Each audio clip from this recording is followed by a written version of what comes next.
track of the scoreboards and kills and bans and stats and, you know, keep track of how the games are going here at the Intel Extreme Masters. Where can I get that app, QuickShot? Because that sounds like a really, really good app. You know, I'm really glad you asked that question, Crumbs. For everybody at home, just grab your mobile, jump onto iOS, recently released, or Android store, and you can download the Score Esports app right now.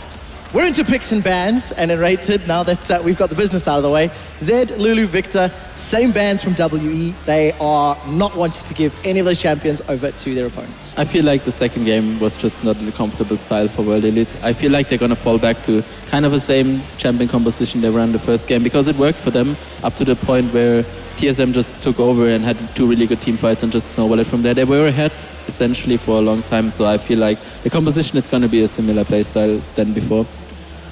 Finally, we see the Sivir first pick. I was hoping during the preparation for this game that the teams would prioritize this champion, and you know, this now makes the Maokai a little less effective with TSM locks it in. Just because of the spell shield, you're not going to be able to twisted advance onto the Sivir, and the Morgana allows for the Maokai to be a little bit better, but if World Elite gets their hands on a Janna right here, the Maokai could have a really difficult time engaging.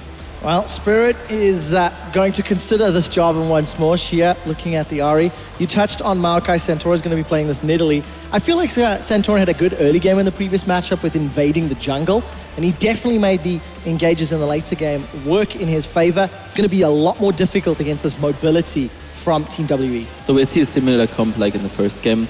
Ezreal, Janna, bot lane was before. Now it's Sivir, Janna, which is even safer than before. The Ahri pickup was really early.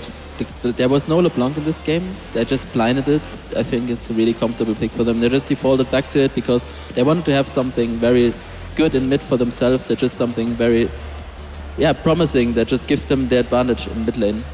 Well, something that has garnered TSM an advantage in the past is that Lucian and Annie both securing wins for TSM. Lucian is locked in. Really strong lanes for the TSM, but what I want to see from World Elite here is a speed comp of Rengar. Rengar is really good against Annie because you can get the jump on her. Against a hard engage composition that is fragile, such as the one that TSM is running with the Annie and the Nidalee, if you get the jump on them first, you will win these fights because you force the Annie to use cooldowns on the wrong targets. But, you know, again with the Jarvan, but hopefully their team composition makes a little more sense with the Sivir, the speed up Hecarim, so they might be able to pull it through this game. And for TSM, last pick, we're probably going to see a Lissandra again.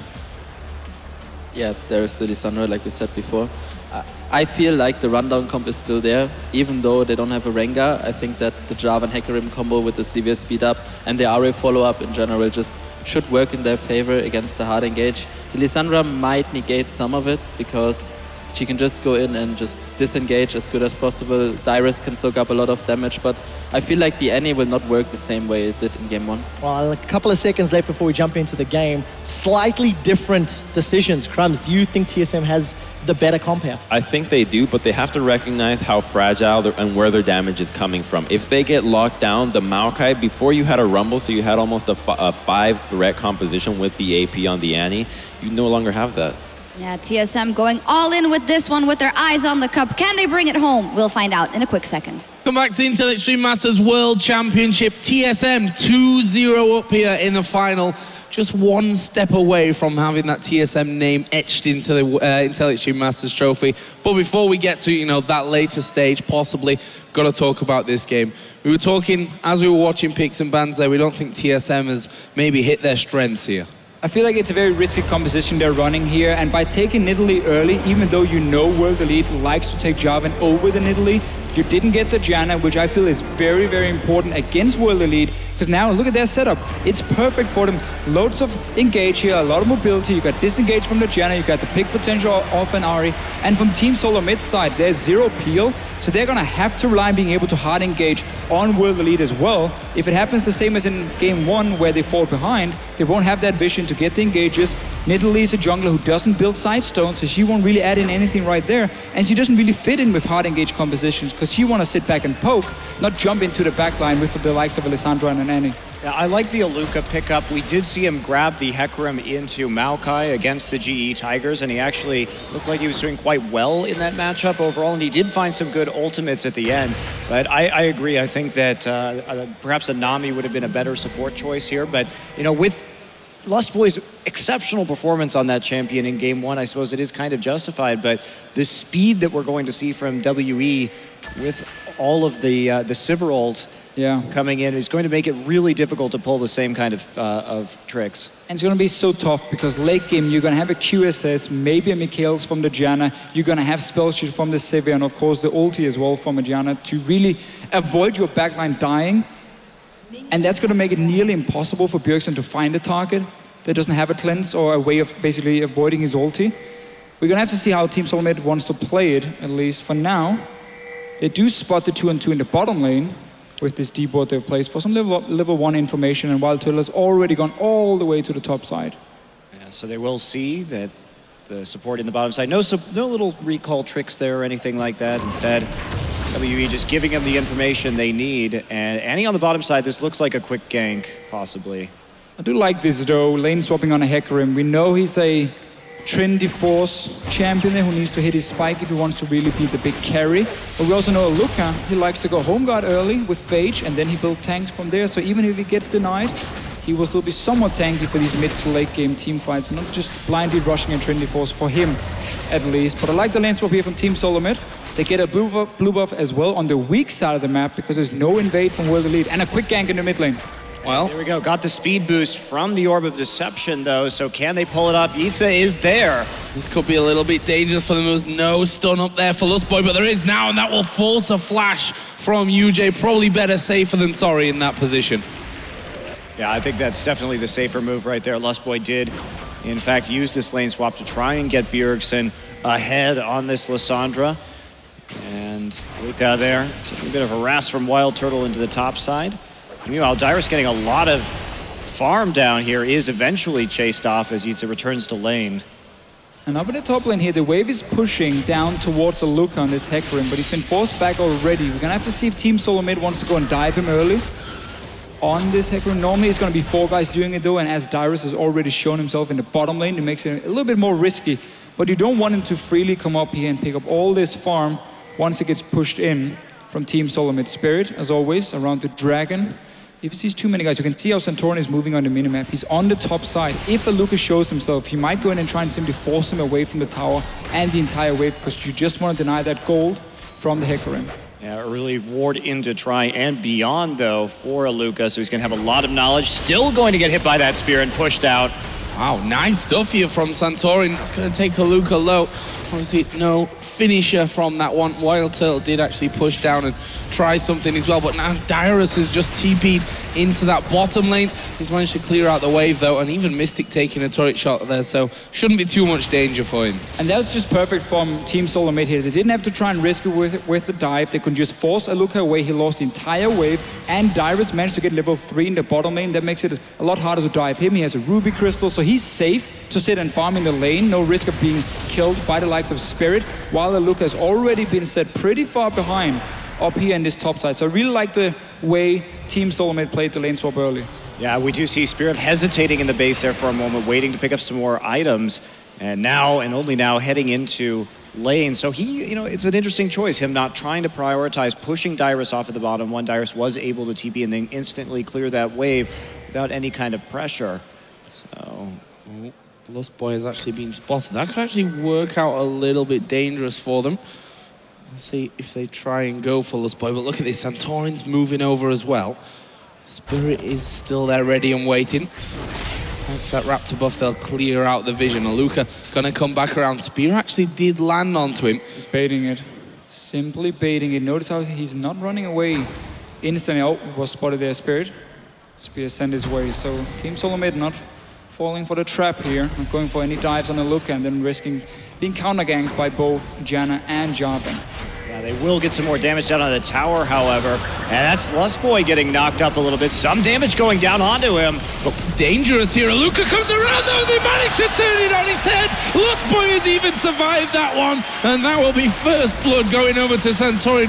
Very close though. And this play here from World Elite is coming way too late. If you want to defend your top tower, if you want to allow your Hecarim to farm, you gotta move your support up there a lot earlier so he wasn't forced away just by Santorin showing earlier back in level 3, level 4.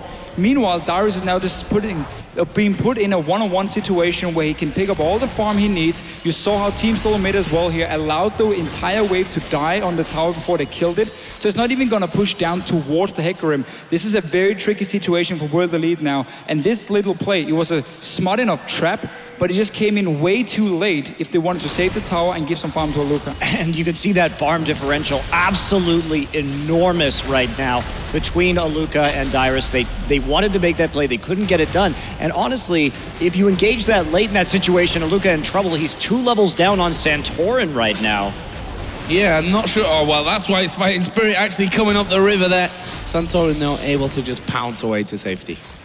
And if we look at that delayed engagement, even if Lustboy had died to Aluka's Ignite, they're still going to respond with the turret anyway. Yep. Worst case scenario is or best case scenario is you trade 1 for 1 and then lose your tower. So at that point, you have to change the plan. You have to say, we're going to go ahead and hold on to the turret at that point. We're not going to try and all in a very risky situation. Or you send Spirit down to the bottom lane and you just fast push that tower, simply try and force Dyrus away, because you know that Team Solomid will get the top tower. You reacted way too late and simply get punished for it. Massive difference from the top laners now. Early tower, that means a BF sword also for Wildturtle here. So he's looking to play very aggressive in the lane, especially once Lustboy gets a few levels under his belt.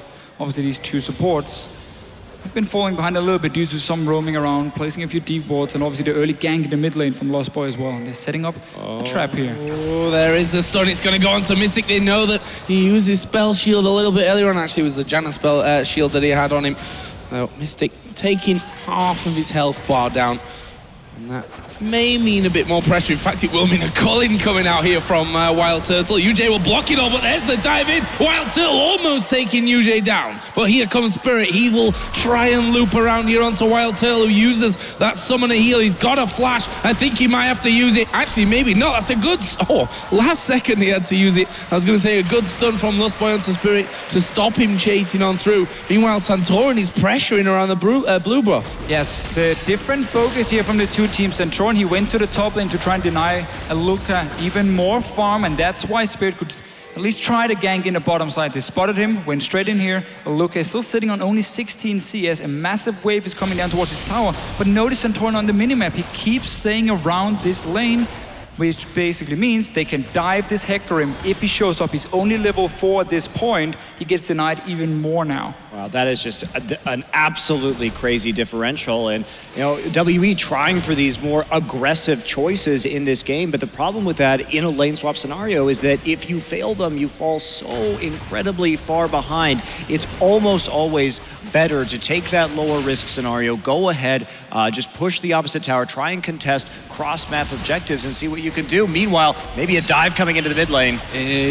Good use of the ultimate there from Xiye, but that means once he does get locked down, there's no escaping this one for him. There's the diving from Dyrus, and it's Bjergsen that will get the first kill between those mid laners. World Elite has simply tried to be the proactive team despite being a step behind Team Solomid after failing the lane swap early on. This cost them even more now with Spirit showing in the bottom lane beforehand. Aluka losing more farm. Now the mid lane dive. You have already controlled one of the lanes. You can move right through the jungle and just set up an easy kill here. Bjergsen is extremely far ahead on Lissandra. Dyrus is so far ahead on Maokai, and Wildturtle and Lustboy, they just keep trying to trade in the bottom lane. And why not? It's working out nicely for them.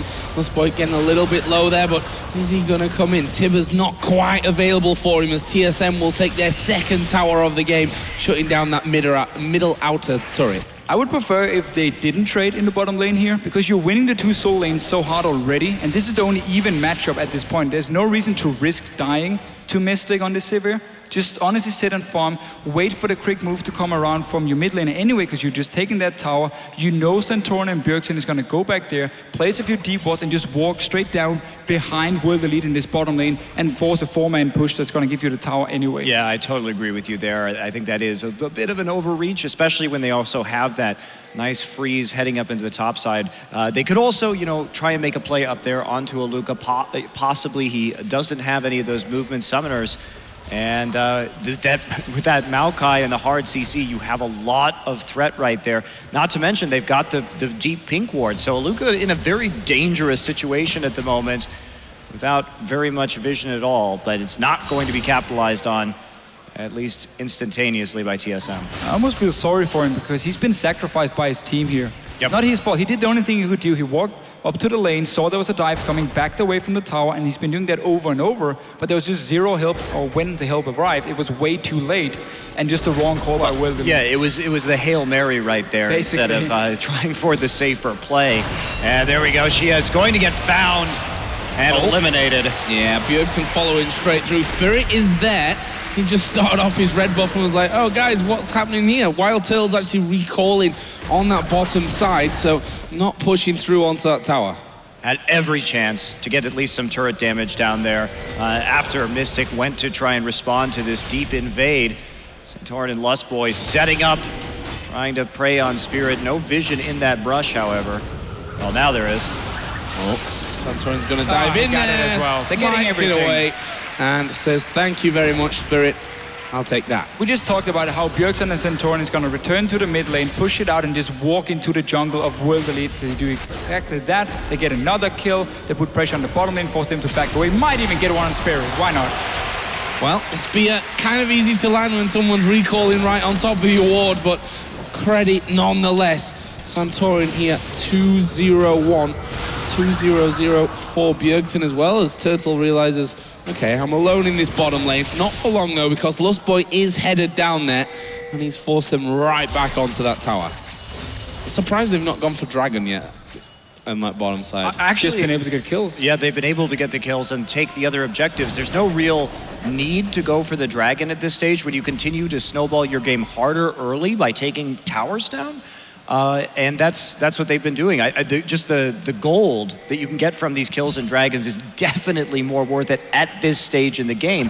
And honestly, TSM has done such a great job of snowballing the lane swap advantage they get out. And you rarely see teams give up lane swap advantages like this anymore because teams should know how to play this situation. And WE just absolutely bungled it. And that means that pretty much Dyrus probably isn't going to die this game. Righteous Glory, of course, a great item just to continue to create picks, continue to get kills and close it. So I think it's great what TSM is doing, but it hasn't been much competition. Oh, Spirit. And that's a face check, and that will be a flash over the top. Will he be finished off? He will. Lustboy uses Ignite to do that, and there is Aluka, and there is the speed up from Dyrus. Actually, I think he could have possibly just gone straight in for that one. Either way, YuZhe is going to be separated here on that bottom side. Mystic will actually ulti to try and force Wildturtle away. Maybe get an escape with that as well. Wildturtle is going to go and throw out the culling. Will it be enough damage? There is Bjergsen. They get that kill. YuZhe somehow did escape on that bottom side thanks to, I guess, the turret that he went straight underneath. The wave not pushing quite quick enough, but this is a tower and a kill for TSM again. We've all been there in solo queue. You're sitting in the bottom lane, your two side lanes, the solo lanes are losing, and now Bjergsen wants another kill. Wow, that was pretty impressive stuff there. He actually got charmed anyway, and he's going to get the kill. There is Spirit diving in. Santorin is probably going to get sacrificed, but they should be able to pick up Spirit as well. It's another one for Bjergsen. It might be a double for Bjergsen. No, not quite in range for that one. Almost the triple. But again, yeah, as a bottom lane, you know this is gonna happen because you've lost your solo lanes. You know Team Solomid has taken over your jungle. It's just a matter of time before they move down to this bottom lane, the last outer turret, and simply just dive onto you. Nothing they could do here. That outer turret is gone. More kills for Team Solomid. This is completely snowballing out of control. And we talked about Santorin so much beforehand. We mentioned how early on he's normally not that aggressive. In this game, he's made all the right moves in the early game. He was there to prevent the farm on Aluka. He's been invading into the jungle. He's been getting the kills. And he's been credit to him. He's been sieging the towers as well. Everything. Using, getting that up to attack speed to take him down even faster. He has absolutely been in the right places. So very good display on this Nidalee. And there's pretty much nothing WE can do right now. This game is over. The comps are not going to matter anything at this point when you're this far behind from just at too many mistakes. Too many mistakes early on. 8,000 gold at 15 minutes into this game. I mean, this looks a little more like the group stage matchup that we saw between TSM and WE. One-sided affair there. TSM seem to have really found their groove as Aluka again will be pressured by a tree that's 2 levels above him overall. Probably not the matchup that he's looking to ever come out on top of, albeit not with masses of damage there from Dyrus. See, the Bjergsen's just actually spotted someone there inside of the brush, and well, he spotted 3 without really knowing it. Uses his ultimate defensively. That's a good flash into Charm and a good shutdown. They may even get Lustboy here as well. That will be the second kill. It's Spirit that will be finished off though to make it 2 for 1. Here comes Dyrus from the side. YuZhe gonna be slowed down completely. He should be chased by both Santorin and by Dyrus. We'll use a Monsoon, but that won't mean anything. And that is a 3 for 2 in favor of TSM again. They even turned that one around. Well, they're so far advanced. They also had TP advantage. It was a desperation play there by WE. They didn't also have the burst set up to immediately kill Bjergsen right there. So it's basically all they can do is the answer. They predicted that TSM would be trying to clear out some vision over that dragon and take it safely. Bjergsen walked up to it, used his sweeper, but couldn't see anybody inside the brush, and so did take a lot of damage right there, but TSM just gets more out of it in the end anyway, and without teleport, that does cause these problems to results, turning it back into a 4v4 nearly instantly. There's a red buff for Spirit. For what it's worth at this stage, Dyrus headed down bottom as well. 126 to 90 CS. There's a 30 CS lead in that mid lane as well. You can see Dyrus looking so much more confident this time around, and obviously easy to see why when you've had such a brilliant start. Meanwhile, Lustboy will be charging down towards that bottom lane. Dyrus already pushing up though, and you just can't kill this Maokai. You've got to put in 3 people. That's what they're trying to do here, and Dyrus doing the right thing of checking that brush where he's got no vision. In fact, Santorin will join Dyrus and Lustboy, but you already see the recalls coming out from WE. Only Mystic has really stuck around for this one, but he will spell shield away the CC. Team Solomid should just decide on 2 lanes they decide to push down. They don't need to split up in 1-3-1 here. Keep Bjergsen with the likes of Wildturtle, with Santorin, and let them roam together. Just push the mid lane, take the bottom lane as well. Walk into the jungle of World Elite. You've done it time and time again. Take control of it, ward it up, and then you can just move so fast between these 2 towers here of World Elite, because you can move straight through the jungle and they can never walk in there, because there's similar risk of face checking the likes of Lissandra and Annie, and then you die.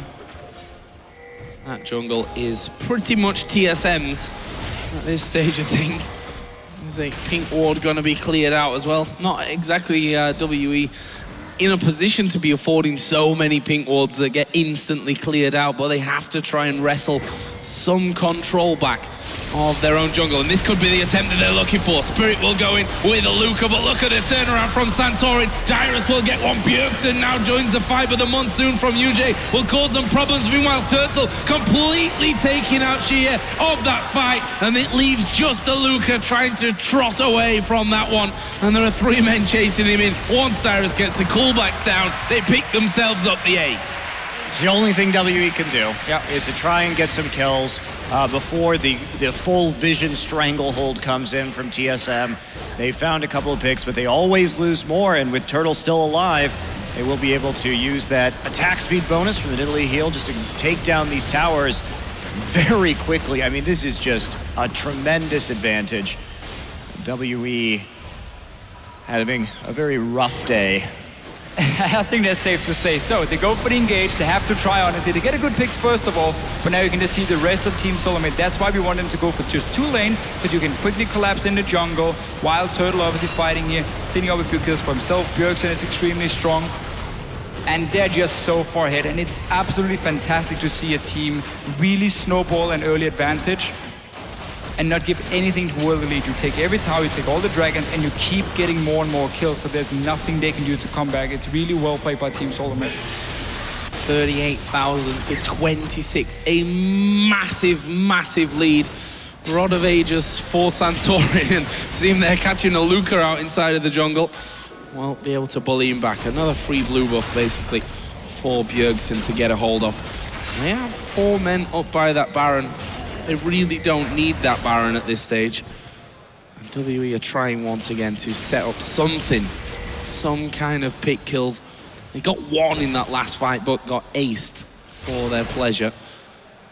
Just TSM not going to fall for it. I mean, you're going to try and go for this This is a bit risky though. I don't feel like you need this Baron, but obviously Team Solomid want to try and force a fight.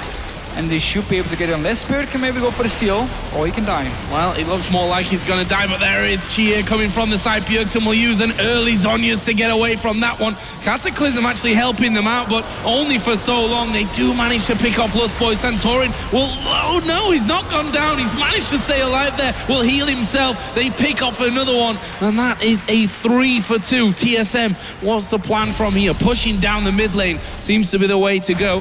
See Sivir full HP, so Mystic shouldn't have too many issues of actually getting away from this one. TSM not going to chase. And at the end, they actually can't take an objective off of that. You can just maintain the pressure. There's no need, really. Dyrus is just so tanky at this point with a Frozen Heart. He can actually just tank a turret in between waves, potentially, while they're sieging, and just get Wildturtle the autos he needs. Because if they walk forward to try and auto Dyrus, they're going to get Lissandra ulted. They're going to get Annie ulted. They have the perfect scenario to siege these towers without the Baron. And instead, they go for the risky play. I mean, it's just going to delay the game a little bit. It doesn't actually change the outcome, but... Just a small warning for Team Solomid. They probably shouldn't do it again for now. Still a little bit early in the game, and it gives that risk of the Baron being stolen, or maybe you get caught by a 5-man Hecarim ulti inside the Baron pit itself. Now, Dragon is warning 20 seconds. World Elite should not be trying to fight for this one. Go back to your own base here. Hope, honestly, that Team Solomid maybe go for a risky dive, or maybe you can catch them off if you set up a trap in your own jungle. That's your objective here, not fighting around the dragon itself. TSM actually pushing in. Santorin throws no spear. Thought he might be looking for that red, but had no actual vision on top of it. Meanwhile, that bottom wave has been pushed out completely. The only lane that still has an inner turret remaining, but they're going to back away, secure themselves another dragon. And there's no teleport for Aluka now, so you can see Dyrus has built up a massive wave here. Team Solomid just keep pushing that with him. They can very easily go to the bottom lane now and have a potential 5 versus 4, but it seems they want to reset the whole thing again. Wildturtle going back, let's see what he's buying. Just a longsword for himself, so they allow Aluka to push out this wave again, and they seem to be going back towards the Baron. They really don't have need to. This. The best strategy in this situation is not to let your ward line slip in the enemy jungle and just start sieging, because you have every edge in this game in terms of the composition, and there's pretty much no way they can safely engage on you. Just use the teleport advantage as well. I mean, Dyrus will even be able to push up and get some damage on a tower before he potentially need to teleport down in a 5 versus 4. If Aluka ever leaves that lane, well, the tower obviously will take minion damage and from Dyrus itself. So I feel like Team Solomid at the moment is making it harder for themselves compared to what it have to be. And they should just go 4-man together, let Dyrus split push, take the last outer turret. You got your Nidalee heal, even a Ghost Plate on Lucian that can be popped over. Aluka could be pushed a little far up that lane, get him down to half. That means that they force them back, although there is no inner turret to be had in that top lane anyway. Dyrus may just finish off the last standing inner turret that World Elite have on the map, and then they're going to be confined to the base. But TSM, with that damage onto Aluka, have decided, okay, now is the safe time to back away, get ourselves a free dragon. Dyrus is still down bottom. Is he going to finish that tower? The minions will do the job for him. And look at that. Baron picked up in the nick of time. No real danger in that one. World Elite coming nowhere near them. In fact, they're in the mid lane trying to push that turret down. It's a nice use of the speed up, but we'll get them away for now. Dyrus is still at the back of this dragon pit. Who are they going to go for? That was smart from Dyrus, keeping Xiye away from that one. Bjergsen will come in. These Zhonya's will be used for Xiye, but that will only delay the inevitable for him. And Bjergsen picks up the killing. So he's now 8-2-5. His Lissandra this game and last game has been pretty damn on point. Well, that's why we often see it as a ban targeted at him. And certainly... with his champion pool, though, and it really wasn't that won this game either. Bjergsen's been playing great. He did have a good LeBlanc game in the end, too, in the first one. But that's not really the main contributing factor here. It's that massive Maokai that Dyrus has managed to develop in the top side. Yeah, it's team play, it's teamwork. It was a great lane swap executed perfectly from Team Solomid. That's why they got so far ahead and could start making these plays here, because it was also Dyrus who went from the top lane and dove onto the Ahri in the mid lane that secured the tower. Another kill, obviously. So just been great teamwork all around from Team Solomid here. And obviously the carries getting a lot of the kills is great for them as well. Now Baron buff running 5-man together. just gonna start pushing in. You have so much damage on these towers and so little World Elite can do to stop you. Aluka needs to recall, and you see there the spears from Santorin. But he's added a Void Staff in there now as well, so the poke is definitely real on that front, and there is Dyrus just gonna walk on in. They don't even need those minions at this point with how tanky Dyrus is, and that one will go down. He will take a couple more seconds, but not really a problem for them. It's because Wildturtle wasn't with the team. He was in that mid lane where they'll take down another inhibitor turret and probably push through for an inhibitor itself. And spread between the top one and that middle one. WE looking to try and get involved. They're going to go for Wildturtle. They'll actually get him low, but he will flash away from that. Santorin picks up the Rampage. Mystic and Spirit both low on the backside as well. Mystic will drop here finally, and that's 4 men down almost instantly as they try for one last engage. The stun comes in. YuZhe will be popped, and that is the 8th for Team Solomid. And with 20 seconds left on the clock, they are going to push straight through. There's the surrender. Team Solomid are the Intel Extreme Masters World Champions. And a great performance from TSM. They fell behind in game 1, but when they turned it around through that superior team play and finding the picks, they did not relent after that. This series was all TSM's in games 2 and 3. And just picking apart WE. They came into this tournament. They did improve over the course of it, but their flaws easily recognized, and good drafts from TSM as well. And just a nearly perfect game here in the end from them. Yeah. Snowballing that early game advantage, beautiful to watch, and they really deserve this win. A 22,000 gold lead by the end of those 26 minutes. Absolutely dominant Game 3 performance here for TSM. And they are going to go and collect the Intel Extreme Masters trophy.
Well, there you have it. Team Solomid are your Intel Extreme Masters Katowice World Champions, their very first big international title for TSM. We got to put our hands together for that once again. Team Solomid does it here, and